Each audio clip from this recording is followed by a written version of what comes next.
ನಮ್ಮಮ್ಮ ಮಾವಿನಕಾಯಿ ಚಿತ್ರಾನ್ನ ಮಾಡಬೇಕಾದ್ರೆ ಯಾವಾಗ್ಲೂ ಒಂದು 1/4 ಸ್ಪೂನ್ ಆಗೋಷ್ಟು ಮೆಂತ್ಯ ಪುಡಿ ಹಾಕ್ತಾರೆ. ಆ ಮಾವಿನಕಾಯಿ ಹುಳಿಗೂ ಮೆಂತ್ಯ ಕಹಿಗೂ ತುಂಬ ಚೆನ್ನಾಗಿ ಬ್ಲೆಂಡ್ ಆಗುತ್ತೆ.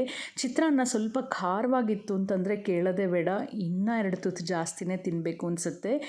ಒಂದು ಪ್ಯಾನಲ್ಲಿ ಎಣ್ಣೆ ಹಾಕಿ ಒಂದು ಅರ್ಧ ಚಮಚ ಆಗೋಷ್ಟು ಮೆಂತ್ಯ ಹಾಕಿ ಈ ಥರ ಕೆಂಪಗೆ ಹುರ್ಕೊಂಡು ಹಸಿಮೆಣಸಿನ್ಕಾಯಿನೂ ಅದೇ ಎಣ್ಣೆಗೆ ಹಾಕ್ಬಿಟ್ಟು ಹುರಿದು ನುಣ್ಣಗೆ ರುಬ್ಕೋಬೇಕಾಯ್ತಾ. ಇಲ್ಲಿ ನಾನು ರುಬ್ಬಿರೋದು ಸ್ವಲ್ಪ ತರ್ತರಿಯಾಗಿದೆ, ನುಣ್ಣಗೆ ರುಬ್ಕೊಳ್ಳಿ.